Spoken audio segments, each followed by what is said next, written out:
We'll make a decision at the end of our work week this upcoming week. We got 3 days of Steelers versus Steelers work, and why not do it then? It kind of, minimizes the Steelers versus Steelers work when we start making decisions prior to the completion of that. How does it minimize anything if you've named a starting quarterback?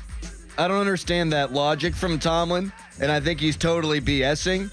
And my guess here, my hypothesis on why he is not naming a starting quarterback is because he wants to be respectful of Justin Fields.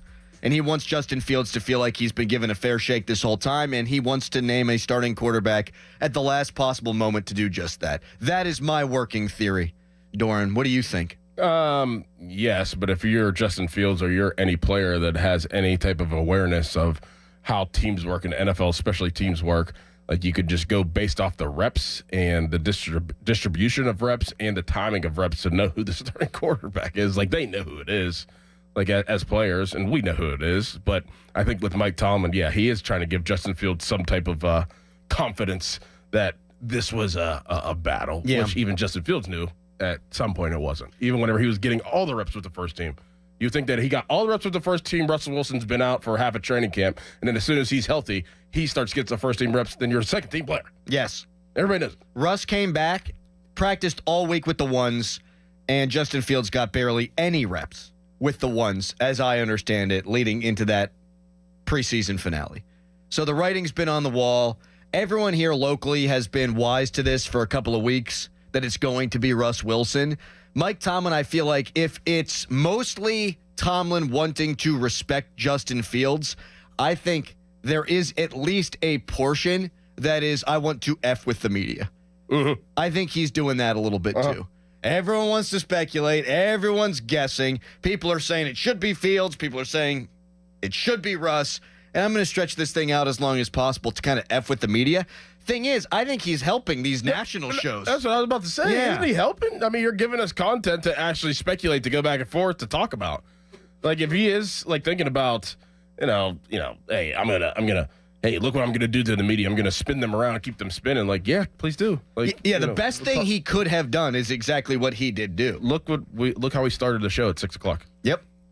Why did he not name a starter? 412-928-9370. Thanks. Like Mike Greenberg's sitting there doing what he always does. Oh, God, what are we going to talk about today? Oh, Steelers quarterback battle. That's exactly what they're going to be talking about. Yep. First things first, you're going to come on FS1, and they're going to be talking about the Steelers quarterback battle. They're going to be talking about the Steelers quarterback battle all day on ESPN. They're going to be talking about the Steelers quarterback battle on Good Morning Football. It's going to be a massive topic nationally. And, of course, it's going to be a topic locally, but make no mistake, Russell Wilson's going to be the Steelers' starting quarterback. He already is. They gave him the starting quarterback treatment. He played one drive. They score a touchdown. Your guy, Cordero Patterson, bang, boom, bang. Didn't know he still had those wheels. We got it. We'll get to him. We'll get to him. That was a hell of a run. Nice block on the play by my guy, Zach Frazier, as well. Very nice block. But we know. It's Russ. It's always been Russ. And if part of it is screwing with the media, if most of it is having deference to Justin Fields, the reason why, or at least part of the reason why it's going to be Russ, is because when Russ signed here, he was promised the starting job. That would be my guess. Mm-hmm. And the Steelers have had problems with that in the past. Melvin Ingram being the most recent example. He came in, he thought his role was going to be something else. He caused a scene, he gets moved, and he goes on and has some nice moments with the Kansas City Chiefs. We saw it with James Harrison. James Harrison at the end of his Steelers tenure, and boy, has all been forgiven there. He's falling asleep in meetings, he's farting in meetings, he's acting a fool because he thought he was going to get more playing time, and they wound up playing T.J. Watt. Mike Tomlin, I would imagine, does not want the same thing to happen here. There is a little bit of a not-so-secret secret. He promises things and sometimes doesn't follow through. I think he wants to follow through at the most important position in sports, because if you don't, now that not-so-secret is just publicly known, this guy's going to say stuff to get you in here and then not follow through, and you can't have that happen. Justin Fields, and I think that we kind of, set the table here. Like, Justin Fields wasn't in a position to even earn that starting spot. If we want to talk about the actual competition, if there was one, it was up to Russ to lose it. And with Russ being out, he didn't give Justin Fields a chance for himself to lose it. And he wasn't going to go out there and play so terribly that he was going to lose that spot. So, I mean, I think that Justin Fields just wanted to operate. Like, if I were Justin Fields and I looked at the situation, and if I was told or if I wasn't told that it was a competition, like, all I would want is the opportunity to get the reps to show what I could do, just in case you are thinking it is a competition, or even just for my sake to go out there and to prove my worth. And I think he got those opportunities. I agree. And it was a little bit, and we can kind of put this all together now the preseason's over. I think it was a little manufactured that, they kept the Russ out. I think they premeditated that a little bit. Like, hey, Russ has a calf injury. We're going to hold him out as long as possible because we are going to give Justin Fields the best opportunity. And that's, to me, as a player, if I was Justin Fields, that's all I could really ask for. Even though that, you want to be the starter, but he got every single opportunity to show what he has in this preseason. I think you're right, man. It's probably the best case scenario this preseason. Yeah. I mean, you don't want your starting quarterback to get hurt pushing a daggone blocking sled, but once he does, give him all the time in the world for a mid-30s guy to get healthy, and all the while you get a nice first-row seat at what your future could be at quarterback. You at least give him the opportunity. Yeah. It was probably the best case scenario overall for these guys, where Russ, when he's been in there, reports at practice have been good. Russ, of course, looked good against backups against Detroit in the finale.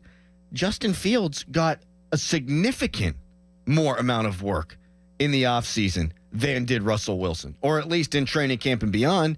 So he can't be mad. Russ isn't going to be mad. He'll be named the starter.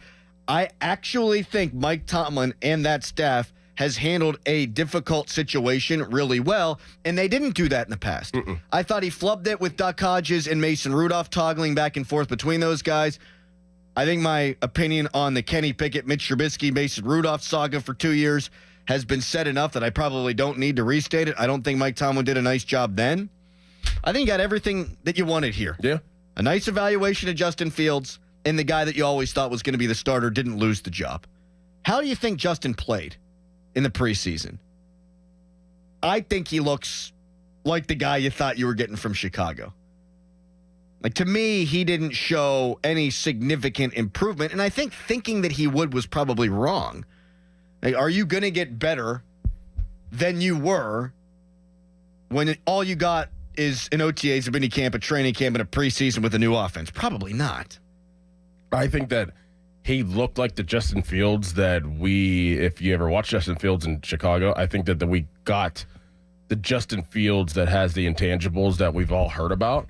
But what we don't know is how much did he grow outside of the practice, outside of the games, like the stuff that the coaches and the people that are with the Steelers know, like in the film room, like taking leadership, calling the plays and taking ownership of the offense. Like I have a feeling that he grew immensely in that arena, in that aspect of playing quarterback, which gives the Steelers a lot more confidence in him.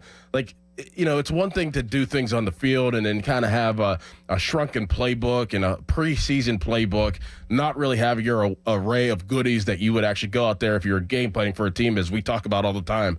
But I do have a feeling that on a day-to-day basis, whenever nobody's around, media's not around, and Justin Fields is operating as a quarterback and as a teammate, I think that he probably did grow, and I feel like that they probably feel really good about that. And I would bet that he did, and that they were like, okay, like we can work with the stuff on the field. You have all the intangibles. We can fix that, but show us how you do operate and take ownership of this position. I buy that, and I think that you have more of an opportunity to show those things in practice than you do in these preseason games. Because as we've talked about ad nauseum, and even Arthur Smith said last week, you're not running the real offense in the preseason games. You're not game planning. They did a little bit for Detroit, but you're not really game planning in these preseason games. And thus, you're going to be running more of the real legitimate offense in practice, and you're doing it against the Steelers defense, which looks like it should be very good. We'll get to the defense later on in the show. They have got to feel great about their backup quarterback situation. Yeah. Like, I don't know how you wouldn't. And I would have to look at all the other backup quarterback situations around the National Football League, but I think that the Steelers have to have one of, if not the best, backup quarterback situations in the NFL. Dulac tweeted this out during the game, and I feel the need to respond. Jerry Dulac, of course, from the Pittsburgh Post-Gazette. Another bad center exchange involving Justin Fields. That is 4 in 3 games for Fields. That is too many. That was Zach Frazier's fault. Mm-hmm. I love Zach Frazier. I'm wearing a Mountaineer jersey today. That was Zach Frazier's fault. You could tell because none of the other offensive linemen moved. Right. You had Justin Fields in the middle of calling signals out or audible or whatever the hell he's doing back there. Zach Frazier's the only guy who moved. Nobody else did. That's got to be on Frazier. You got to call it like you got to be fair about this. Yes. The number's too many. I understand, but that one, I'm sorry, is not on Justin Fields. So quit it with that criticism. And I'm picking out Jerry. He was not the only one to tweet that, but I just wanted to be clear. Yes, Callis. I saw some tweets, too, that were stupid, like people not being nice to Fields. There was one person that said, oh, Fields doesn't look good in the pocket, but it was freaking Kyle Allen in the backfield. I saw that, too. It's dumb. And then the guy tried to act like he was, like, making a joke. Yeah. But he just... Bad joke. Yeah, it was bad. As someone who makes their fair share of bad jokes, that is a bad joke. He made a nice throw over the middle of the field. Mm-hmm. And that is something that has not been really in Justin Fields' repertoire. That was one of his knocks is, okay, he's got a great arm. He's got great mobility. He can make throws on the run. He can make it happen when a play breaks down. But can he sit in the pocket and make a throw over the middle of the field? He did that. Now, it's against backups, but still, he did that. So he did check off that box.